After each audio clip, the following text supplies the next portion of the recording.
What's going on, y'all? Welcome to another episode of NJ Healthy Heat, the podcast. Today, I've got head coach Adam Skonieczki, or as he's known by his coach, his players, Coach Sko. We're going to be diving into all things Lenoir-Rhyne. This one's a little bit special to me, as Lenoir-Rhyne is actually my alumni. I'm a fellow alum there, and excited to kind of hear the turnaround that the program's had in recent years due to the large success of Coach Skonieczki here and the team that he's kind of brought in. So really, really excited to dive in and understand kind of what is happening over there in Hickory, North Carolina. Before we jump into that, this podcast is sponsored by Pure Rush Shades. Use code NJHH10 for a 10% discount. Coach Skonieczki, man, I know that you've been on a lot of these podcasts and people have asked you about, what it feels like to be in Cary, and your answer is always going to be like, it's about the kids, it's about all that good stuff. For you personally, man, climbing up the coaching rankings, getting through baseball yourself as a player, and to find yourself, on the field as a head coach of a team competing for a national championship, what does that feel like for you as a person? Without getting crazy into my coaching journey, it kind of was a reflection of, everything that I've kind of gone through, and everyone has kind of their story. But, I was part of my alum of the University of Buffalo, and they cut the program when I was coaching there in 2018. That was a tough one for me and my family. We had bought a house, we just had our second kid, and more or less at the time, Buffalo was home for us. My wife was an alum from there, and I took a job at Southern Vermont College, a little D3 school up in the Northeast in Bennington, Vermont. And long story short, in the second year, they shut the school down. So I had two places where I wasn't necessarily planning on leaving. That kind of the rug got pulled out from underneath me, and 6 years later, right, I'm now the head coach at Lenore.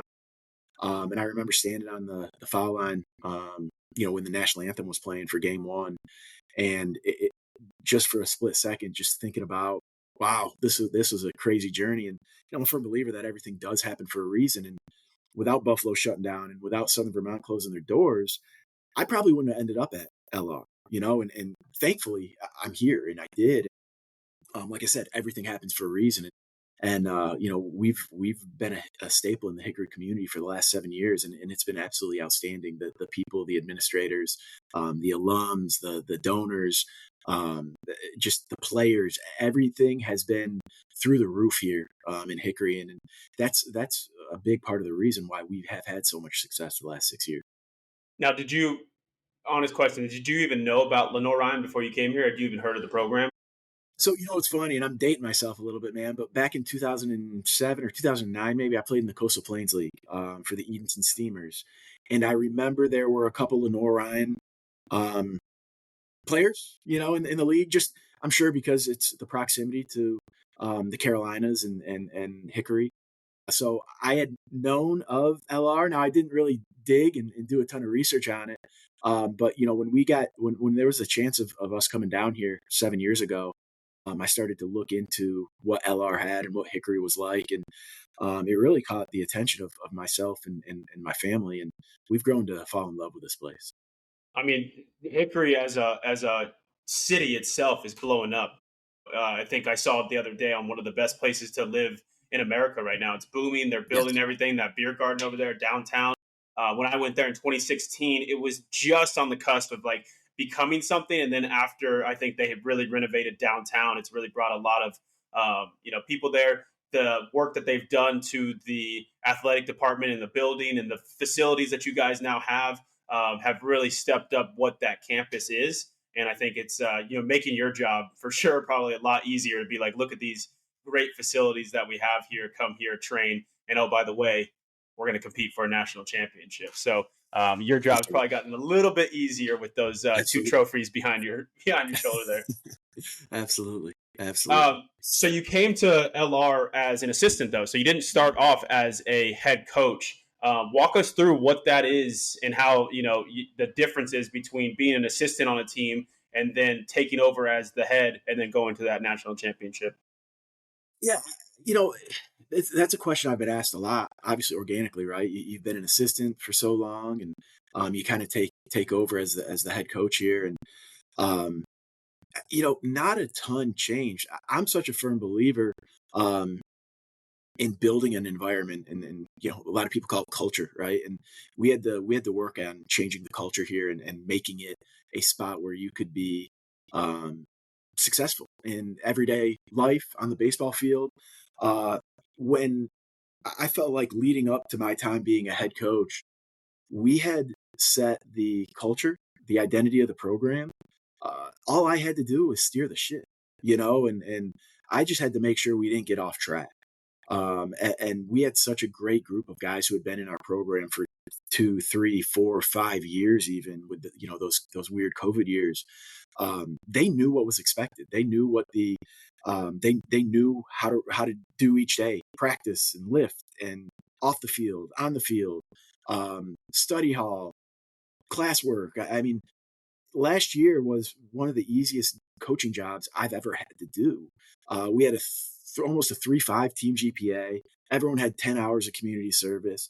We didn't get in any trouble off the field. I mean, it was just such an outstanding group, and they happened to play baseball really well. And I'm a firm believer that there's a correlation between that stuff, right? If you do right off the field, you do right in the classroom. I'm going to be able to trust you to pinch hit in the ninth inning with two outs and runners on second and third.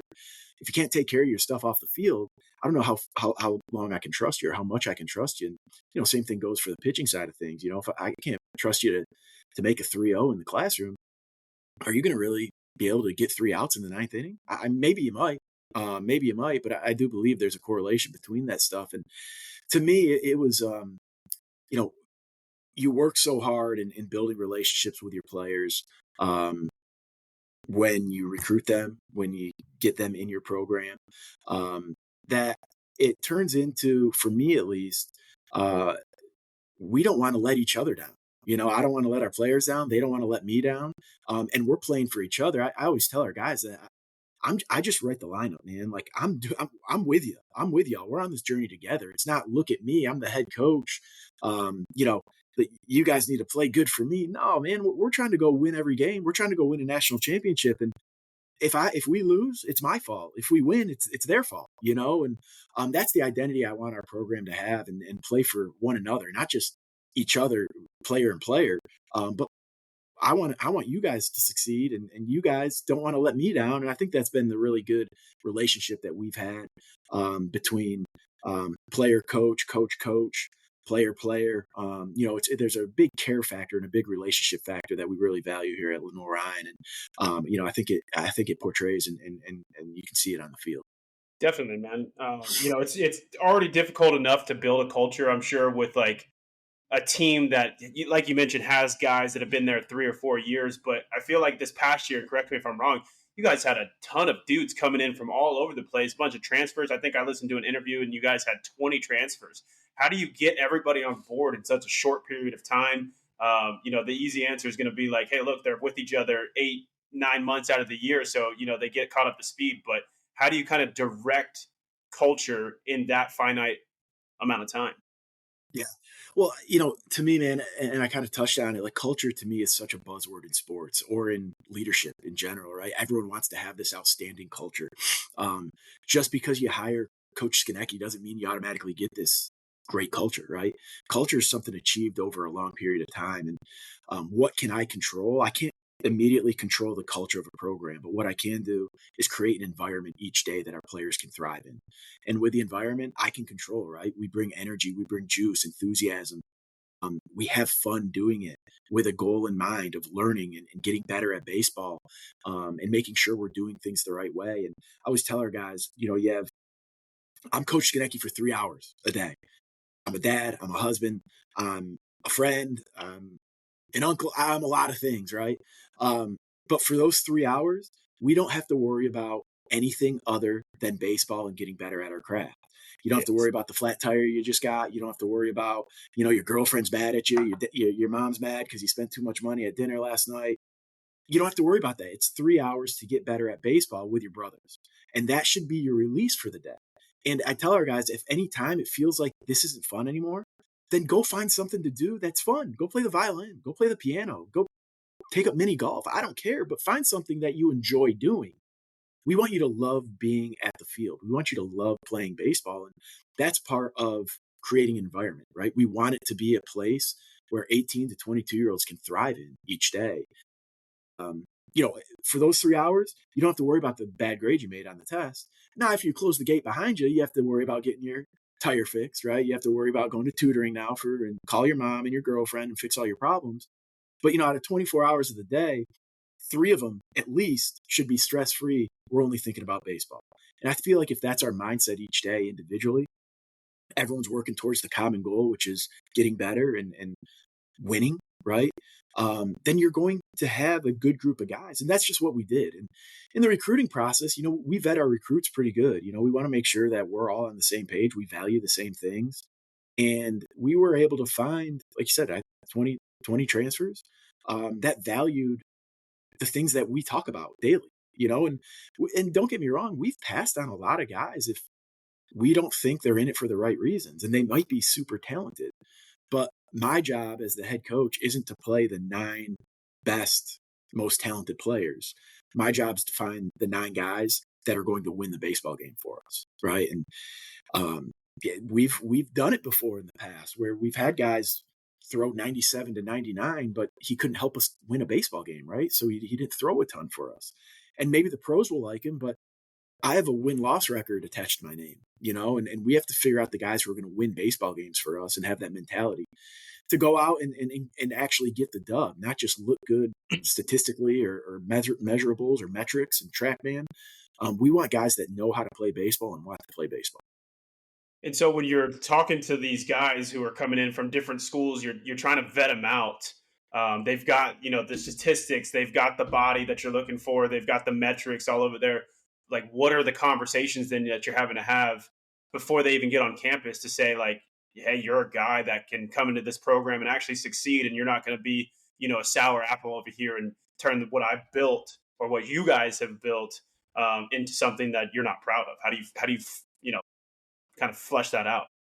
Yeah, one of the questions I always ask our guys when I'm recruiting them is, what is important to you? And I leave it, it's very vague, right? I leave it open ended. They can answer a million different ways. And I'm going to tell you a couple of my tricks in case some of the people are watching. But I love people who talk about winning. I love people who talk about winning because to me, um, if you're going to do something, you might as well do it to the best of your ability, right? If you're going to go sharpen your pencil, you might as well sharpen it as good as you can, right? Why would you still leave it a little bit dull? You want to make sure it's the best. If you're going to play baseball, make sure you're playing it the best way. I mean, the other day, my wife got upset with me because I lost in in Monopoly, and my 8-year-old kid beat me, and I was upset for a second, and she's like, "Oh, come on, it's just a game." And I'm like, I know, and I have to get my mind around that, but I wanted to win because that's competitiveness, that's in my nature, and I want guys who have that same. We're like-minded, right? I get along with people better who um, like to do things the right way. It's why I preach to our guys, make good grades. You're in class. You might as well do it. Right. And sometimes chemistry is so hard that sometimes you're going to make a B in it, but at least try to make an A, do everything to try to max your full potential out. We have to lift weights at 5:45 in the morning. You might as well try to lift really well because you're in there, you know? So that to me is really important. And the guys that want to win, um, the guys who have learned how to win at other programs, because I think winning, if you get too many guys who are super talented that haven't really won a lot in their lives, I think winning is learned. I think you have to learn how to win. And even though you're super talented, you might not know how to win.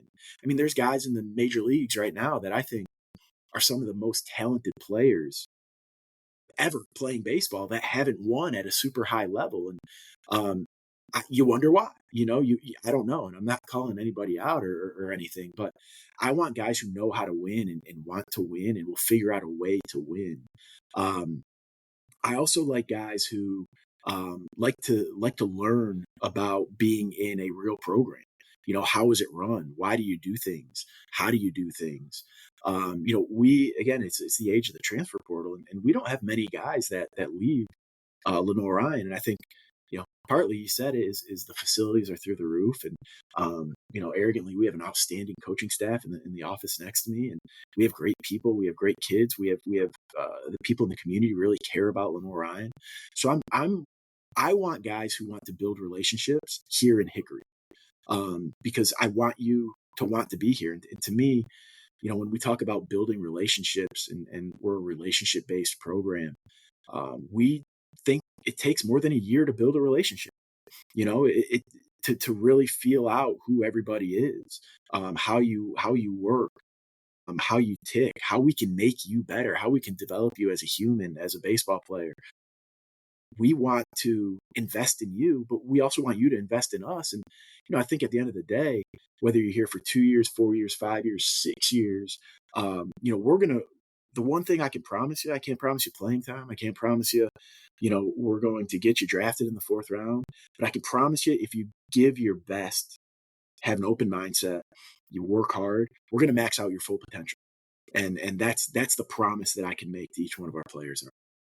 Yeah, man. I mean, being a player myself, having gone through college baseball, I was very fortunate to be able to hear my name called in a draft, but that's not reality for the masses who get to play. What I tell the kids that I work with now is just the type of person I had to become in order to get drafted, whether I heard my name get called or not.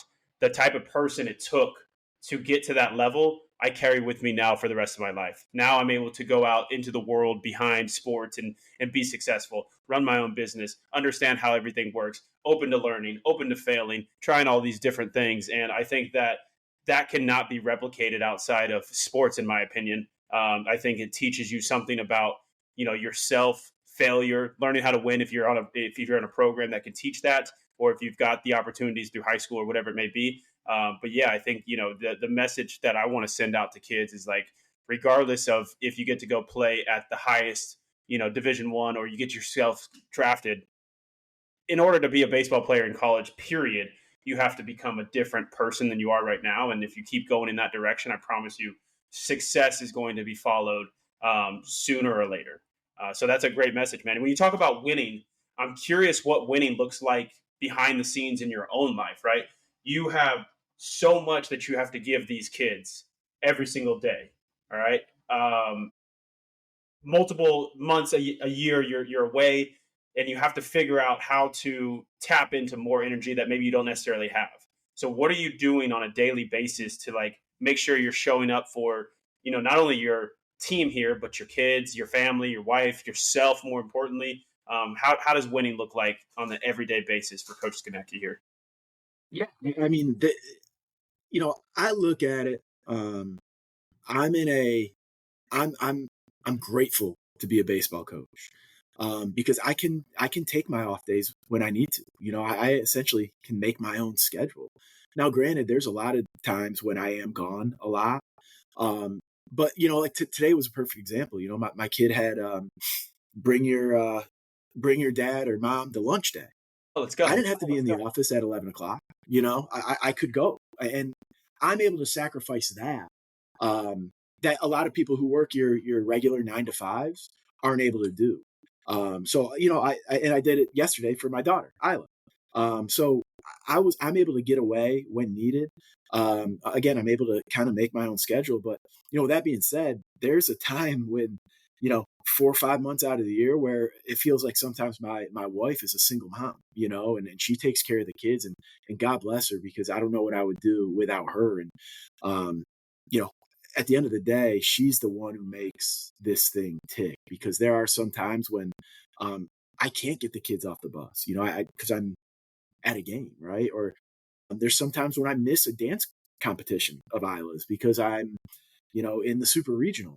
Um, but without her, I mean, it makes it nearly impossible for me to have a work-life balance, or the success that I've been able to experience, because she takes so much weight off my shoulders. But I do think it is important to have time for yourself, and it's not baseball, baseball, baseball, baseball. Like I said, Can't be. for 3 hours a day, I'm a baseball coach, and during the day, obviously you're working on baseball work, but at 5 o'clock, I'm at Cash's soccer game watching him, you know. And one of the things that I make sure that we do, um, I, baseball practice is 3 hours at the most, you know, and it's going to be up tempo. We're going to sweat. We're going to get working. We're going to have a fun time doing it. But there's no reason for us to extend that because I believe if you the longer it goes, the more we lose in our brains. Our attention span isn't there. Coaches and players. So to me, I'd rather be more efficient and maybe do a 2.5 hour practice of up tempo. Get your work in. We're sweating. We're working hard and feel productive at the end of the day, rather than elongating the process and being out there for 5 hours a day. And you know, pitchers are shagging for BP. And to me, the only time pitchers shag BP is when we game day.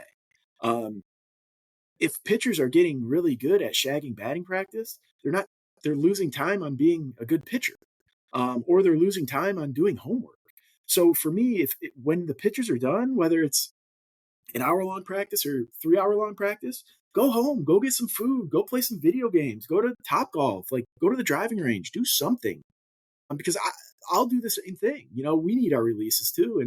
And, you know, my wife and I love to cook dinner and go out to dinner and hang out with our dogs. Like all that stuff, man, keeps me keeps me ticking, keeps me going. You know, not only does baseball get me up each morning and my family, my kids, but the things we do outside of the baseball field is great. And I think that's so important, finding a good work-life balance um, for coaches, for players, for anybody in general.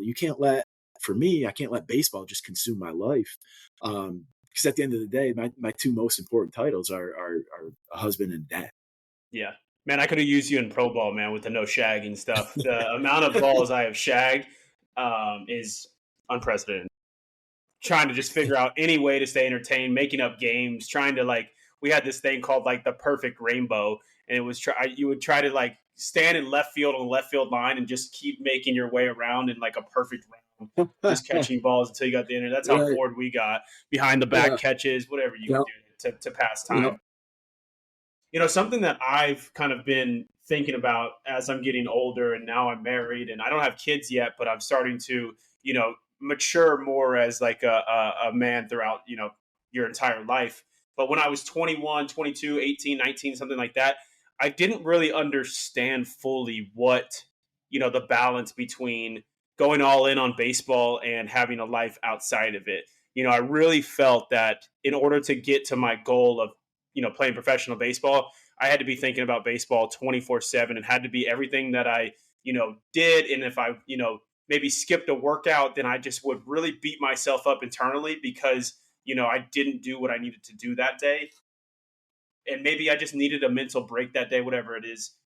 But I just felt that I was always holding myself to an unrealistic standard just because it was, hey, you have to do this in order to get to this next level. How do you teach an 18, 19-year-old or a 20-year-old how to really have that balance when there's not really many things outside of baseball that they have a real, sense of pride and purpose in yet? Yeah. I mean, you know, obviously in the NCAA, everyone has to have a couple of off days during the fall season, and I call them on your own days. And for me, it's get your work in if you want to. There's the field's there, it's open. You can get your swings in. You can take ground balls. Um, it's also a day for yourself too. And if you need it to go play golf, do it. If you needed to catch up on homework, it's your own. It's on your own. So you can do whatever you need to do. And man, I love the guys that are always out at the field. I love the guys that are always in the weight room. Um, with that, you have to be pretty strong mentally because when you only consume yourself with baseball, that's how you judge your day. If it was a good day, if I did well today at baseball, or it was a bad day because I didn't perform the way I needed to, or I missed a workout, right? Like you said, or I didn't take as many ground balls as I normally do. Um, we need to look at the big picture. Um, I think baseball is an awesome tool that we can use to learn about life. The ups and downs and the failures and the ebbs and flows. Um, my job, I think a lot of coaches will say it. My job is to get you ready for life after Lenoir-Rhyne, right? And that's either, being a doctor, a businessman, maybe it's a pro baseball player, maybe it's a teacher, maybe it's a salesman, but a husband, professional father, whatever that may be. And my job is to get you ready for life after that. We have to talk to our guys about dealing with failure, dealing with success, having a balance between baseball and schoolwork and extracurricular activities. Because I'm also a firm believer that college is going to be the best 4 years of your life. You're going to meet your best man in your wedding. You're going to meet your groomsmen. You're going to meet, you're going to meet the godfather for your kids. Essentially, you have 4 years of it's learning to be on your own. And I know baseball is a big part of it, but at the end of the day, it's not the only part of it. Baseball is not the defining of your life. It's just something that we do and we enjoy doing it. And I think that's the mindset that we have to have as we, kind of go through, your journey is, baseball is just part of it. It's 4 years, and some people are fortunate to play a little bit more than that. Um, but at the end of the day, there's a lot of other really cool things that you're going to do in your life. Um, Baseball is just something that we have fun with, and we want to be really good at it. But man, this is what I'm 16 years out of playing for me. I mean, shoot, man, the school I graduated from doesn't even have a baseball program anymore. So no one cares about what I did, 16 years ago. And I know in the moment for an 18 to 22-year-old kid, you live and die by how the day went and the baseball field. But at the end of the day, it's more than that. It's more than that. It's figuring out how to work hard, figuring out your how to balance the good and the bad, being with your best buddies every day. And I think the quicker you can realize that and cherish those moments, the more success you're going to have on the baseball field and in life in general. Yeah, no, definitely, man. That's a great answer right there. It's a great answer. We'll leave it there. I'm gonna kind of switch back into Lenoir-Rhyne baseball here. So you guys just produced what I believe is the best record. You guys just set the best record for Lenoir-Rhyne Yep. in school history. First Yep. 50-win season, Mm-hmm. 137 pumps, 15, program records broken. Not by accident. What are some things behind the scenes that create that type of success? What are you guys doing on a day-to-day basis as far as like baseball development that gets that type of result? Yeah, well, the first trick is get really good players. There you go. That's the first one. To be honest with you, and I've had this talk quite a bit because they see all the home runs that we hit, 137, I think it was. Coach, like, tell me about the launch angle. Maybe I'm not smart enough to talk about launch angle. Maybe I don't know what it means. But we don't talk about the launch angle. We talk about hitting the ball hard in the middle of the field. We work on, and some of the guys that are new to our program, and we have a lot of new guys this year. We've been working on knocking the cone off the pitcher's mound this week. That's what we've been trying to do on a side toss and an overhand throw, trying to knock the cone off the mound, a big construction cone. So I think a lot of people get this skewed view of, man, LR just must throw it down the middle and drop and drive. It's far from that. I've never asked our guys to hit a home run in BP, and I won't. We need to train our swing to be flat and in the middle of the field. And the other trick that I have is you got to be strong. So we're in the weight room a lot, moving a lot of weight. Strong guys hit, in my opinion. Strong guys throw hard. I in 16 years, I've never told one of my guys like, "Hey man, you're getting a little bit too strong to play." I've never said that, and I never will. I want to have big, strong, physical players, and the next part about it is developing the swing. And we do a lot of everything that we do has a call it hit the L screen mentality. We want to hit the top right corner of the L screen. That's our swing. We want to basically hit a 10-foot high line drive every time we we swing the baseball bat. And we need to groove our swing into that.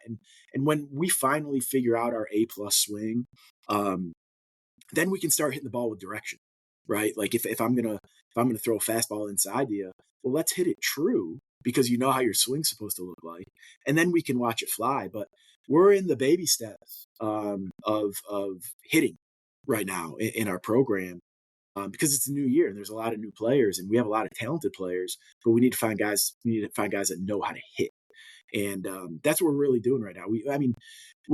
We do 7 tee drills and we do 7 toss drills that we've been hammering the last month, 6 weeks.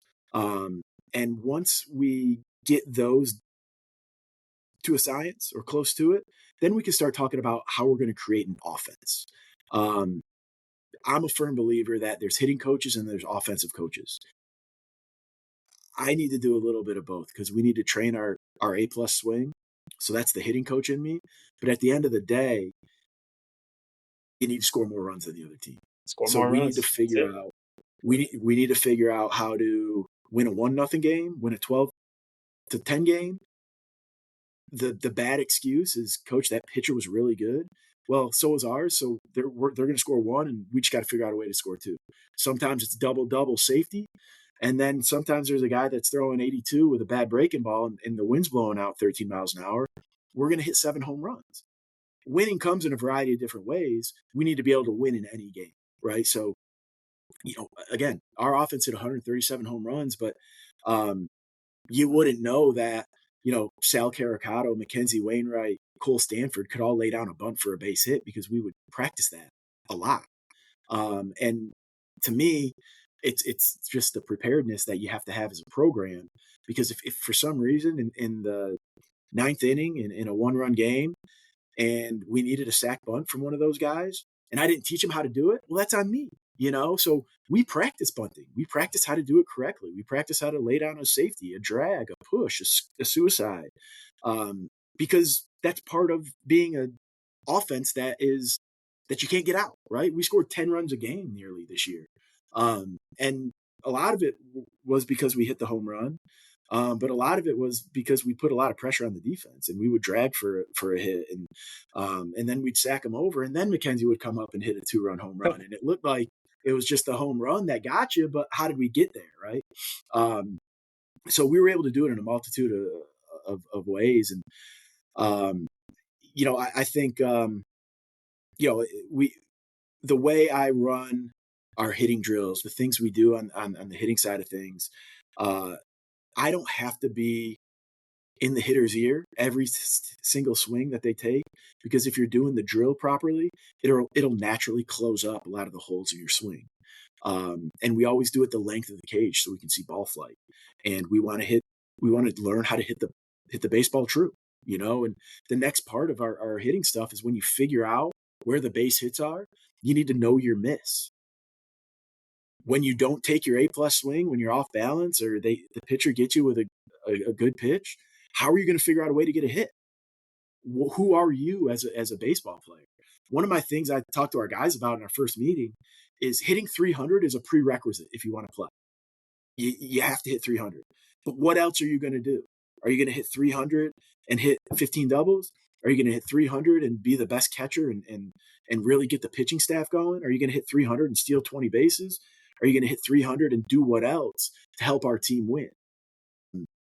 I'm not afraid to talk about hits. I'm not afraid, because you need to hit. People say, well, on base percentage is huge. Well, how do you get your on base percentage back? Get more hits, hit more, figure out a way to get hits. And, we always talk about know what your miss is. If you're the leadoff guy that runs a 6.4, why are you F8ing? Why is that in your bag of tricks? Like, your miss should be a ground ball in the 6-hole, because you run a 6.3. That's where you get your hits when you take your bad swing. And some of the bigger guys who do hit 15 or 20 home runs, you're allowed to miss up in the air, because sometimes even if you don't hit it very well, you're strong and the wind's blowing out 15 miles an hour and it goes out of the park. So we have to also train our miss too. Not that we're trying to miss the baseball, but understand when we don't take our A-plus swing, where does that baseball go? Is it a ground ball in the 6-hole where you give yourself a chance to be safe? Or is it just a lazy fly ball where you're just out? So we talk about that a lot. And I break our guys up into groups that are um, their type of player, similar type roles. I actually break them up into slashers, athletes, hitters, and bangers. And we practice those things. The slashers are going to be good at scoring runs, getting on base, and creating runs. They're going to need to know how to bunt, hit and run and hit, handle the bat, know where the barrel's at. They're going to be allowed to hit a home run, but don't make it. Don't make your miss up there. Don't make your miss an F8 or an F9 because their miss needs to be on the ground because they're table setters. They're going to be the guys who score the runs. And, the bangers, who's our big group, big, strong, physical, middle of the order hitters. We want those guys to drive the baseball through the gaps, over the fence. If you hit a ground ball in the 6-hole, you're probably out. So you might as well try to hit it through a gap. And we learn how to do that. And we train our swings how to hit a line drive through the middle of the field. And I think as an offensive coach, there needs to be some continuity in your lineup. You can't just have 9 fast guys. You can't just have 9 bangers. And we were fortunate to have a really good mix this year of a little bit of everything. We were able to run, steal, hit doubles, hit home runs, and at the end of the day, score a lot of runs. And I don't care how many you score; it just has to be one more than the other team. Man, you just dropped a ton of value right there. For anybody listening at home, that was awesome to listen to myself. So I'm sure y'all enjoyed that. I like to think of hitting as like golfing. I think they're so similar, and it's just like going to the range. You're not just going to take your driver out there and practice that. You got to practice your pitching wedge. You got to practice putting on the green. You got to practice your. I don't golf, but like I'm sure you got to practice all these clubs. I don't know. So I've heard. I take them to the range, and that's all That's I. right. But That's right. I think that's how you become a complete hitter, and I think that's why personally I had some success is because I had to go through this ringer of not being a power guy in high school. I had to learn how to bunt. I had to learn how to hit and run and slash. And then once that tool of power did come, my way, I carried on the tools that I'd already developed. And now here I am with the ability to kind of bump my way out of a slump here or move a guy over when I need to just because I had barrel control. And then, oh, by the way, if I'm in a 2-1 count and I know fastball's coming, I get to sit fastball and bang one into the trees out there. So yeah, that was so great. I'm curious one more time. You said you break your hitters up into slashers and bangers and you said just athletes, 4 Yep. groups. Slashers, athletes, hitters, and bangers. And essentially, the slashers are going to be the table setters, the guys that handle the bat, the guys that can do everything. They can do everything. They're probably not going to run 10 balls out of the yard, but that's not what I pay them to do, right? I pay them to score the runs. The athletes are the guys, and generally the slashers are 1, 2, 8, 9 in your order. The athletes are the guys who can literally do everything. They're going to be able to hit a ball out of the park. They're going to be able to steal. They're going to be able to run the bases. They're going to be able to lay a bunt down, and they can hit anywhere from 1 through 9. They're versatile. They can do anything. You can call on them, and they're your guy. My hitters are usually the guys that are not sub-7 runners. They don't do anything crazy. They don't just lose balls. But you've been around a lot of good baseball players, man. There's some guys that, man, what does that guy do well? He just hits, just finds a barrel. Like and those are the hitters, right? Those are the guys that just know it's line drive after line drive after line drive, knowing their swing. Again, they're usually like the 6, 7 guys in the lineup, 6, 7, 8. Get them into the 5-hole, and the bangers are the run producers, right? They score the slashers, they score everybody else. And don't get it twisted. Like they all can lay down a bunt. They all can move a runner over. And I one of the staples in our program, I call it swap rounds. And it's swing with a purpose is what I call it. And essentially I talk in absolutes in these rounds. And this is something we did literally every single day last year. And we move around the world. Everybody in the program, first pitch is a hit and run. What absolutely works on a hit and run? A ground ball. That absolutely works. Because if you hit a line drive to the right fielder, you forgot that Ichiro was in right. He caught it and he threw you out at first and he doubled you off, right? That doesn't absolutely work. Once in a while it might, because it might go over his head. But what absolutely works is a ground ball. A ground ball through the right side is perfect. That absolutely works. You go first to third. The second swing is man on second base, nobody out. What absolutely works? A ground ball through the right side or to the right side, or a ground ball at the runner to the right. If you hit a line drive in the gap, I forgot Mike Trout was playing center field, right? He catches it, he doubles you out. So we train on hitting ground balls. We train because that's what wins games. At the end of the day, we need to score runs. If you F8 in that situation, the runner doesn't get the third, and then you don't score a run. The third swing is a man on second base with 2 outs. Baseball's hard sometimes. You got to get a hit. You got to figure out where the hit is. So you get one pitch, you got to get a hit.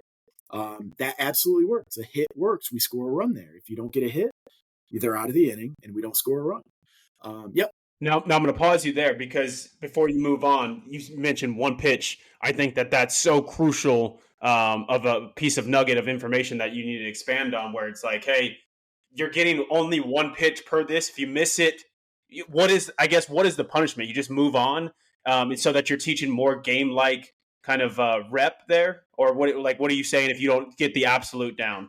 What happens? So that is the one that you can't control a hit all the time, right? You know that as being a hitter. Oh, of course, I'm talking more so like if guy on second base, sure, nobody out, dude doesn't hit the ball into the right, onto the ground onto the right side. Yep, I tell him you're out. You're out of the cage. And sometimes we go out of the cage.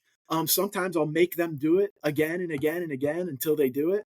Or the next round, they won't move on to another pitch because we need to learn how. It's a staple in our program. It's how we do it. Very rarely am I just going to say, hey, man, you're out of the cage. I'm going to teach you how to do it. And if you can't do it at that point, after we've tried to teach you and tried to do things mechanically the way we do it, well, then we got to go back to the drawing board. Right? Well, we've got a spot right here on the bench right next to me that, you're picking up signs. That's now. Right. That's right. So, but again, we had guys that hit, with 3 guys that hit 20 plus home runs. And this was their favorite way to open up batting practice. Ground ball, base hit. And then we moved to the 4th pitch and it was infield back and corners in, infield back. What absolutely works is a ground ball to the shortstop or the second baseman. And we would have guys visibly change their swing to get down to that baseball.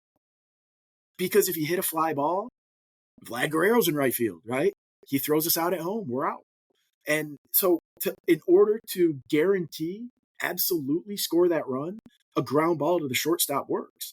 And I'll be in the third base box telling everybody, the stadium, hey, give me the best 6-3 you got. Give me your best out short because that scores a run. If you score more than the other team, you still win, right? So those are important to us, and we celebrate those things. You get out of the cage, and we're all, heck yeah, man, like that's what we do. That's how we do it. And then the last swing, we do infield in, and you can't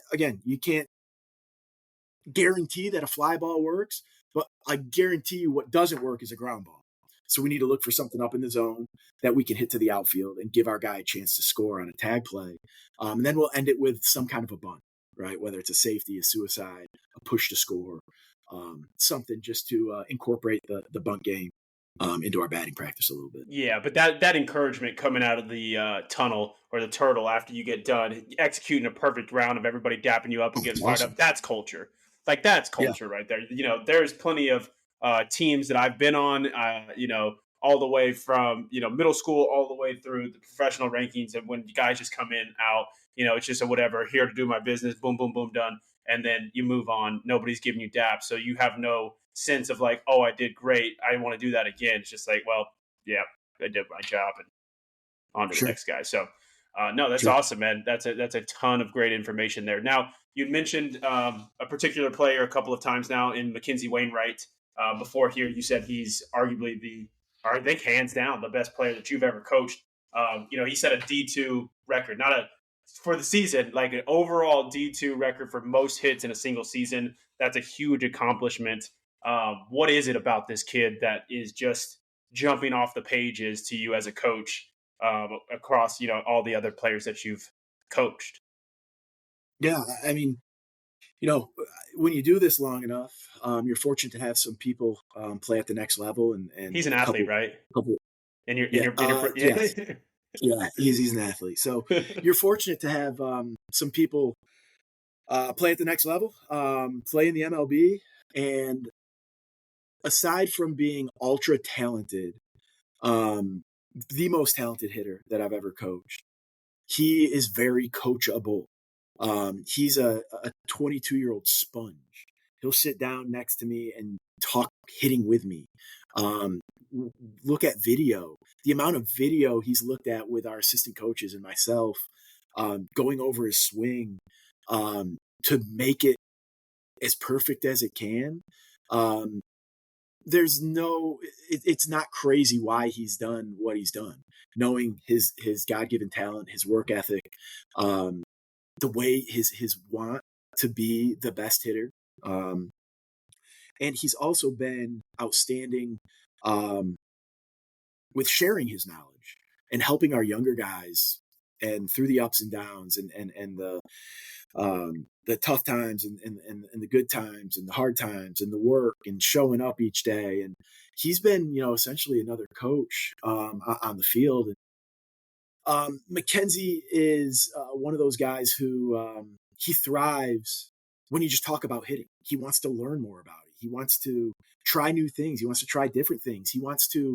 Um, he wants to keep perfecting his craft. And he's not satisfied until it's perfect in his eyes. And we know as baseball coaches, it's never going to be perfect. So I think he's striving to be the best hitter that he possibly can be. And it says a lot because, McKenzie had 121 hits last year. He hit, I don't even know, I'm making it up, 460 with 25 home runs and 25 doubles and, Yeah, a handful of triples he and he hit my phone. 25 stolen bases. I mean, he is, I can say it with a straight face. I'm sure that guy could hit in any lineup in the country in college baseball. And, I'm fortunate to be able to coach him. But I think more so that a lot of people who are on the outside don't realize is he's also one of the best humans I've ever been around. Just a great kid, great family. He's a joy to coach. Shoot, he FaceTimed my son over the summer for his birthday. Like that's the Let's kind of go. guy he is, There you go. just a genuinely great human. And he happens to be really, really good at baseball. It's been quite a ride coaching him last year, and I'm fortunate to get to do it again this year. Yeah. Oh, he's coming back. He's Or back. I guess he is back. Yeah, He's I back. did player of Yeah. the year too, right? Yeah. National Player of the Year. Yeah. Oh my God, let's go, man. That's Yeah. awesome. That's huge. Credit to Lenoir-Rhyne, definitely putting on out there. Definitely, if I had to guess, yeah, I think he's going to be the best player to come through there. So when you get Yeah. that He type of might accolade, be. they might need to name this stadium after him. Or John Ryan, I know your name's on the Yeah. scoreboard. Like we're just going to put McKenzie Wainwright out there. That's Yeah. awesome, man. Um, so you talk about the types of recruits that you're getting in here. I'm curious now on your recruiting strategy. Are you guys full just like focused on the portal? Are you guys? I mean, obviously you are, but are you guys even focused on high school players anymore, or is it just like, hey, I understand that a high school player could come in and we can develop him over time, but I can go get McKenzie Wainwright, right down the road, and he's gonna show up day one, ready to be in my lineup. Like, how are you attacking that? We want the best players we can get. Sometimes it's high school guys. Sometimes it's transfers. Sometimes it's JUCO guys. Um, I love to get high school guys. I wish we could have 9 freshmen that start this year because recruiting would be really easy for the next 4 years. We would have a great team for 4 years. The issue is that when you come to what I consider a good program, um, early on in your career, you better be really good to outplay the 20-year-old, 22-year-old, um, or you better be ready to mature, understand how we do things, and be ready to play maybe in a year, maybe in 2 years. We had 12 high school guys in this recruiting class this year. We love high school guys, and we recruit. We recruit good players, right? We recruit good players. We want the high school guys though that have the mindset that this is an investment. We're not just here for. You're not just here for a year, and if you don't play, you're going to go find somewhere else. Um, we're big on development. We're big on the weight room. We're big on development on the baseball field. We recruited you because we think you're really good, and if you stay the course, you're going to have a chance to perform at the highest level. And um, like I said, we don't care if it's high school or junior college or transfers. We have an open mind, and we've also found that in this day and age, there's been some trickle down effect, and obviously with us kind of accelerating our program and being one of the top D2s in the country, we're able to get some of the guys that 6 years ago we couldn't out of high school, right? We're able to get that next tier of recruit. I mean, it's something that I bring up to those guys is, you could go to any mid-major that you like, that you want. Um, you could go to a ton of D2s. How much do you value winning, right? Because at the end of the day, you might not, if you go to the mid-major Division One, and I'm not knocking it because this is what I did. I went to the mid-major Division One, and I never played a meaningful game, technically, in my life. Do you want to have your best case scenario, for the most part, have your season end in a regional? Or do you want a chance to possibly play after a regional, in a super regional, or maybe even in the World Series? And I think we're at the point in our program where we're able to bring that up and talk openly about it, that, that is a goal for our program, is to go to the College World Series and hopefully one day figure out a way to win it. I've been to two of them and I haven't won one yet. So I can't tell you that I have the recipe for it, but I think we're at a spot in our program where, in our first team meeting, we can talk about our goals and finishing 500, win the SAC, win a regional, win the super regional. Mhm. We can talk about going to a World Series now because we actually have done it. And it's not crazy to think about anymore. We're looking for guys that have the same goals and aspirations that we do as a staff. We want to be able to take the really good player, whether it's high school or junior college or transfer, and keep developing them until they reach their full potential. And it might be a high school guy who's here for 4 or 5 years, and could be a junior college guy, but we don't discriminate. We don't care. We like guys who like to play baseball and like. If you can hit, you can hit. If you can win, there's a place Mhm. for you at Coach Skonieczki's program. I'm curious your thoughts, real quick. A couple more questions, and we'll wrap up here. Um, I've been seeing a ton on social media, hearing some college coaches at the D1 level talk about summer baseball and how it's now just become like a pool to be able to like poach from. I'm curious, just your own personal experience with like sending guys to like a Cape. I don't know if you guys are sending guys to the Cape or the Coastal Plains League or the Northwoods League. Like where you guys are sending your guys. Are you worried that anybody's leaving? Are you guys using that to kind of go get some guys out there? Like, what is your mindset on summer collegiate baseball right now? Well, I think there's a lot to that answer. Like one of the things that I always fall back on is you need to have the right culture in your program, um, because you want to have guys that want to be back at Lenoir-Rhyne. You want guys that want to be here. So I don't necessarily worry too much about our guys going out and getting poached, not because they're not good enough, but I feel like we also, I think it's important to send your players to places and programs that you trust, that that the summer coach or the summer general manager and ownership is going to take care of your guys and not necessarily push them to another program, and I also think you're you're towing the line, right? You got to be careful nowadays. If you have a guy that threw 50 innings for you, does he need to go throw 25 in the summer? Probably not. But on the flip side, I love sending our guys who don't get a ton of playing time out because that's a time for development. Especially our freshmen and our sophomores who maybe hadn't seen the field a lot. I think it's a great thing for them to go experience live hitters, live at bats. I'm still up on summer ball. I do think it's good from the development aspect. Oh, it's great. I'm sure there's Yeah, I'm sure there's people who and coaches that approach it the wrong way. I'm sure there's coaches in the summer leagues, and I'm sure there's coaches at other programs that are using it more as a showcase to try to supplement their team. We don't, obviously. I mean, we um, summer ball is for our current players to get better. Um, and again, we're also fortunate that um, if they want to stay around Hickory, they're more than welcome to train on their own. And again, I think we've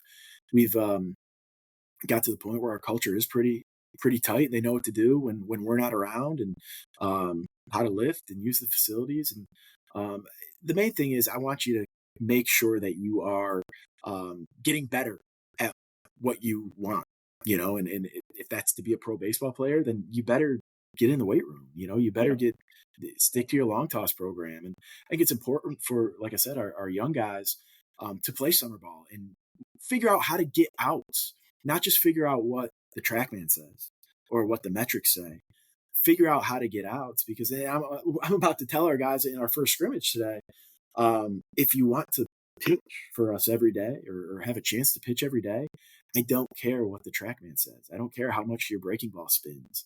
I don't care if you throw it 96 if it's not in the zone. If you can't get outs for us, if you're going to walk guys, if you're going to give guys free bases, you just won't pitch for us. And so I think that it's a vital part of development in college baseball, is to face actual hitters, not just throw it into a 9 square, or not just throw it, in a facility where there's nothing at stake, right? There's a huge part of training, and training your uh, getting your pitch metrics up, and making sure you're throwing hard, and making sure that spin efficiency and all that stuff.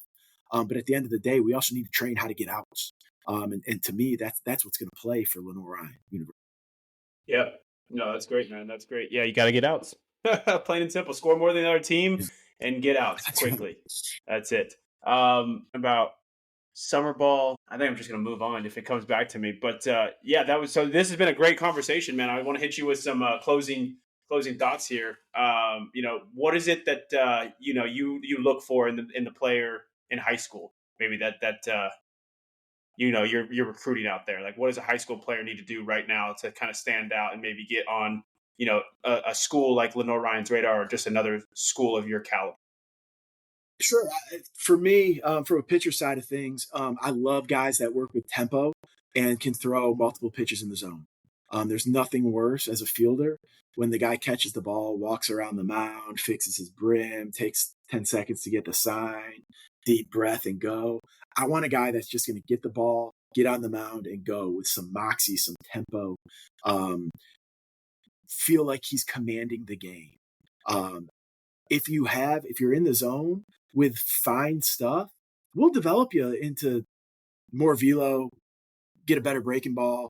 Like, we'll develop you into that. And you know, I I've recruited a variety of different guys who um, could do one thing really well. He could throw a fastball. His arm speed was there, but the radar gun was only showing 85. But he could throw a slider. So something told me that something's going to click soon. And you take a chance on a few of those guys, and they turn into 92, 94 guys in a couple of years. And so I'm looking for athleticism. And the same thing goes on the hitting side of things too. Uh, are you athletic enough to make a change in your swing if the swing isn't perfect? And how do you move? Um, I to me, like I call it the gimmicky swings, the uphill, the feet sliding all over the place. That stuff's not important to me. Like, I want to see how you make contact, how you approach the game, how you play the game, your pace of play. Do you have a motor? Do you look like you enjoy playing baseball? Do you play with integrity? Do you play fast? Do you play hard? And again, I know a lot of people play fast and play hard and with integrity, but they might not be good enough to play. Do you do all those things, and can you play a little bit? I like athletes. And I also like the big strong hitters. Because I think strong guys hit. So I look for a lot of different things. Sometimes, unfortunately, um, there's a lot of guys that sometimes I love, but we can't offer them because we have that guy already in the program, or we have Yeah, two of those guys in the program. didn't fit. It's not because I don't like that kid, it's just what you need, your immediate needs for your program, and what you value. So, I love to have athletes. I mean, we have 3 scrimmages this weekend, Friday, Saturday, Sunday, and our whole infield is playing a different position the next 2 days, because I want you to be able to play everywhere, just in case someone goes down, or just in case you don't play short as well as I thought you did. I know you can play third now. I know you can play second. I know you can play first, and it's our job to make sure that you can play all those positions. And we need to put you in that position, um, to succeed. Because if game 5 rolls around and you've never played first base, and I put you at first base, and you make 3 errors, that's my fault. So we're looking for guys that are athletic, open minded, want to try new things. Like, coach, no, man, I'm just the shortstop. Well, okay, then you're just going to be sitting next to me if you're not the best one. So yeah, we love athletes. We love to move guys around, and again, athletic on the mound that we can make adjustments to, we can make changes to, and see if there's going to be some future development. Let's go, man. Hey, you fire me up, man. I'm ready to freaking run through a brick wall. I'm ready to go get. I already lifted today, but I'm ready to go get another lift in, maybe. Let's answer some just quick fire questions and get you out of here, man. You kind of talked about this already, but outside of McKenzie Wainwright, best hitter. Best hitter that I've coached, I'd have to give you a couple of them, man. Sal Caricato and Cole Stanford, both Now LR Sal guys. is jacked, dude. I just saw a picture of him. Sal's huge. That's Yeah. a big boy, Yeah. man. I'm looking at him right now with the Bryce Harper freaking Yeah. eye black on his face. He's got an Yeah. All-American sleeve on his Yep. left arm. Whatever. This Yep. man needs tell him. I don't know, but tell him he needs a freaking tattoo sleeve on the other one. Oh my god! Yeah. I don't want to see that So dude in the Sal box. and Sal Stanny, Drew Yanesta, was another really good one. A couple years ago, we had Drew. And in my Buffalo days, we would have to probably go with, Vinny Milaro was really good. And back in Georgetown, we would go with Martin Lemus. Those are my top 5 for my stops. There you go. Favorite active MLB player right now? I'm a Yankees guy, man. I love the way Judge goes about his business, and he's pretty darn good. So Aaron Judge. MVP this year or Cal? Man, that's a tough one too. Is it though? Is it though? He's hitting 240, coach. So But he does the catching. He does the catching. I looked at it this morning, because I'll be honest with you, I'm not like the MLB guru, man. Like when I'm done with baseball at 5:00, like let me watch some reality TV or something. Same. So I don't watch a lot. I went back and looked at Cal Raleigh, and I'm like, oh man, he hit 60 jacks, but he's hitting 240. I'd pick Judge. But again, I think there's a lot of people that value different things in today's game of baseball. Yeah. So I'd pick Judge. Last one right here. Where can people find you? How do they get in contact with you? Yeah. Obviously, the you're gonna see the most real stuff on Twitter, right? It's at Coach Skoniecz. Instagram is Adam Skonieczki, I believe it is, and then I'm really open with my email too. If you guys have any questions or want to talk more about hitting, I'm always open for a good hitting conversation. So, you can find me at those places, and I think Twitter will probably give you the best dive into kind of how we do and what we do and what we do in Lenoir-Rhyne and kind of keep you up to date on what's next with the baseball program over here. For anybody that wants that information, I'll make sure that it's down in the link below wherever you're listening to this podcast, or if you're on YouTube, it'll be down in the description. Coach, man, you've been so generous with your time. I really, really appreciate it, man. Keep doing all the wonderful things for Lenoir-Rhyne and pushing that program in the right direction, man. Really excited to see you guys in the year 2026, hopefully back in the College World Series, and this time, taking it all the way, hoisting that first ever trophy for the program, man. Keep doing great stuff. Actually, last question: Where does a 2016 Matt De La Rosa hit in your lineup? Do I make it? Am I in there? Do I get in there? Oh yeah. I was. Where am I at? 7? I got 8. I hit 3 and 4. I'll tell you that much. And I hit 1 and 2, maybe 2. I could see in the 2-hole. That's what I would say. I like my guy who can handle the bat a little bit, create some havoc. And I actually led McKenzie off this past year, so Okay. it would give you a lot of opportunity for some RBIs too. Where would Justin Dean be at? Where you got Justin Dean? Oh man, If Justin Dean would be the table setter, man. We'd go bump me 1-2 down. with you two, and no, No, we'd go McKenzie's one up two there. You with gotta you put two. McKenzie up there, dude. I'll Put put me in the McKenzie six in the hole, three coach. Give me hole. those fastballs. I'll take one for the team there. That's good. That's good. Awesome, man. All right.